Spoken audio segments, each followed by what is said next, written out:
These old shocks are in pretty bad shape.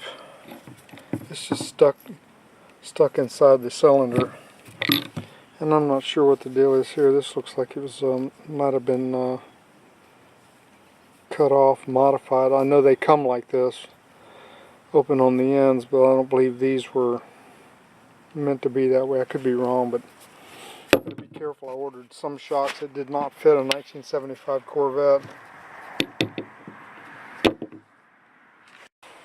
For me, this was so rusty. I ended up having to cut the nut off the top in order to get this off. The top of the shaft is squared off.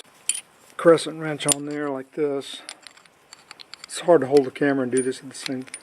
Get a crescent wrench on there to hold that. After you get your 9/16 inch wrench on there, but I couldn't get them off. It was welded on, so I ended up having to cut it off. You can see how it's kind of got chewed up there a little bit. Then it just dropped right out. I didn't want to fight with it. What I did is I ran it up on racing ramps. I ran it up on racing ramps because that gives you a little bit more room. When you get the shocks loose, you'll need room to drop the shock down because it'll be fully extended. And if it's just sitting down on the ground, you can't get the shock out. But yeah, I just what I did was I loosened up the bolts on the bottom of the shock, and then I loosened up. I couldn't get the top. I couldn't get the top off. I ended up actually on the driver's side breaking one of the bolts off up inside the housing. So I had to drill that out. I've already drilled that out. And just put a new bolt in there. I'd mess up the threads, so, but they're pretty rusted up in there. Now if you jack it up, then the wheel drops down. That's just going to make it harder to work on put the shocks up in there and everything. But with the racing ramps, this took about, if I hadn't had to cut the top nut off, probably would have taken about 15 minutes maybe. But I worked with a lot of the nuts and the bolts the night before and sprayed PB Blaster on them and let them set for a little while. Other than that, it's a really simple job. It makes it easier to drop the shock out. And the new ones fully extended. When you get them in the box, you can just put it up in the hole, put it right up into the hole in the top. You can tighten down the 2.5 inch bolts on the bottom.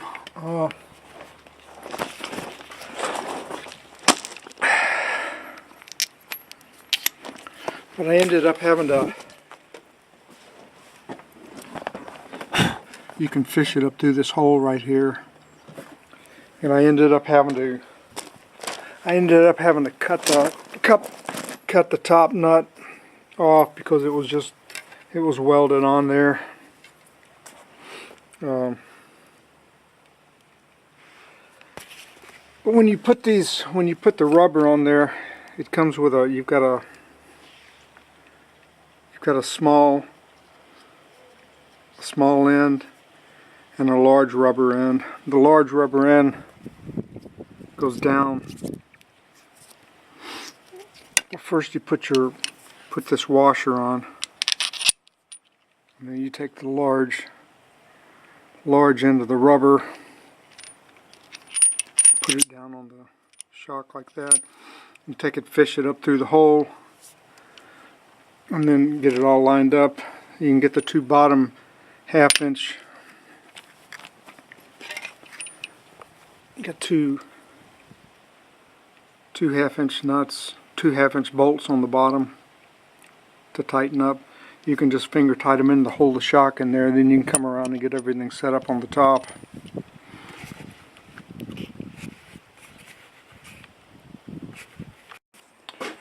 So what I did was I put the bottom washer on, the bottom bushing on, and then I fish the shock up through the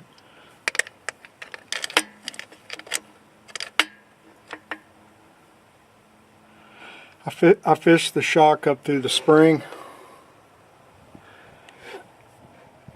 and then I held that in place with I just put my floor jack underneath the shock to hold it in place. I didn't put a lot of tension on it, I just wanted to hold it up in there. And then I put the top rubber bushing, the top washer, and the nut on there, just finger tight to hold that in place. And then I went back up underneath the cart, and then I just hand pushed the shock up in there, and I got one of the 1/2-inch bolts started, hold it in place, and then I got the other one in there. And then the torque, I'll put on the video what the torque is supposed to be, because I'm not sure right now. And that's one side of the front. When I'm tightening the bolts down, I tighten one side down a little bit, just move the shock up. I'll tighten the other shock down until I feel a little tension. Tighten the other side down, back and forth until I get it snug, so the shock doesn't get out of line.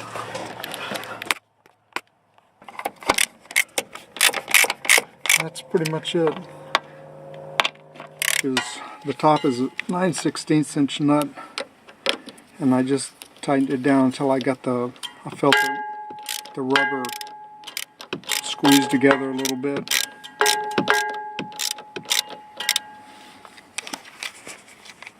Pinch the rubber, but not squishing it. And then I torque this one down. But I do watch the rubber because I don't want to squeeze it.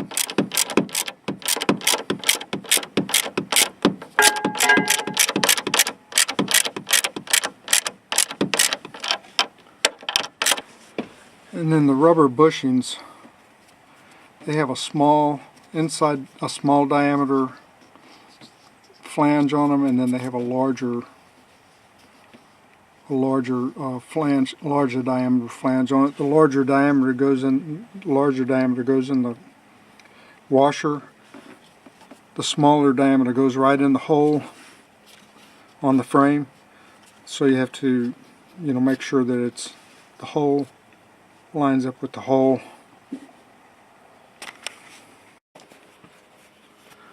But this is the hole I was talking about. And you just want to be sure that this flange on the rubber bushing goes in that hole, fits in that hole correctly, upside down.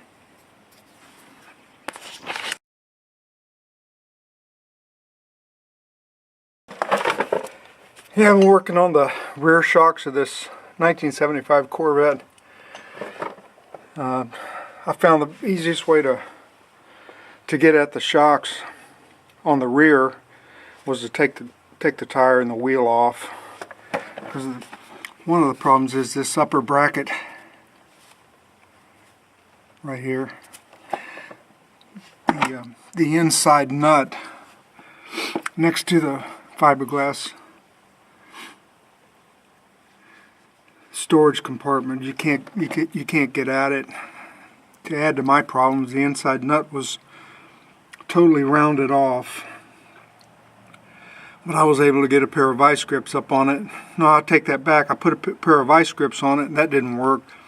And I put a small tiny pipe wrench on it, and got it wedged up against the frame.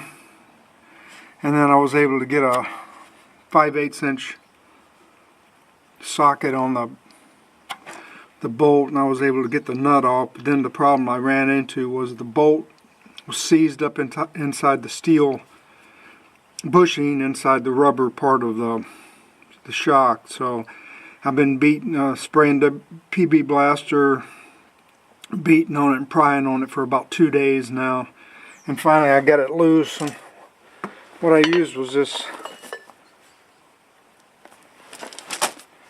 pry bar here. I have no idea where this came from. I've had it laying around for years, but I was able to get this lip behind the bolt, and then I used a piece of 1 1/4 inch pipe for leverage. But I had to fight. I even had to fight with this in order to get this behind the bolt so that it would hold in there, because it just kept wanting to slip off. Not enough meat to grab onto, but I finally got it free. I could have just cut it off, but I wanted to salvage the bolt if possible. But anyway, the bottom part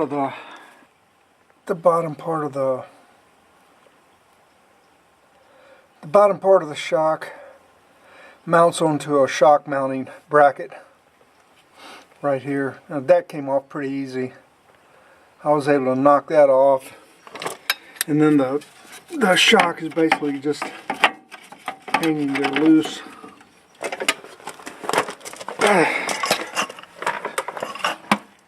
So that's where I'm at right now. To finish getting this. That's where I'm at right now. I'm going to finish getting this bolt out real quick here and let the shock drop out. And I'll turn the camera back on if I need to. This bolt was totally seized up inside of the rubber, bushing, the steel bushing inside the rubber of the shock. Totally seized up. Been beating on it for 2 days now. Yeah.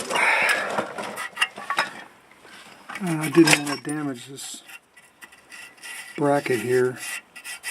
I definitely don't want to break it. So I'm just giving you a heads up. This is was a little bit of a job here that I didn't expect to get into, changing the shocks. When you receive your new shocks, the bottom part that sits on the mounting bracket on the bottom does not have a steel bushing in it. The top does have a steel bushing, but the bottom, oh boy, the bottom is set up that it already has the bushing built into the bracket, at least on mine. So be careful not trying to beat that off or take it off. It's part of the mounting bracket assembly.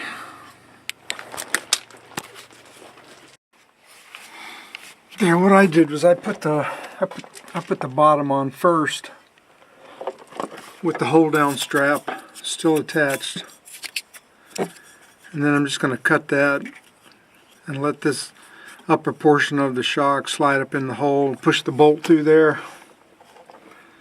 And hopefully this side will be done then.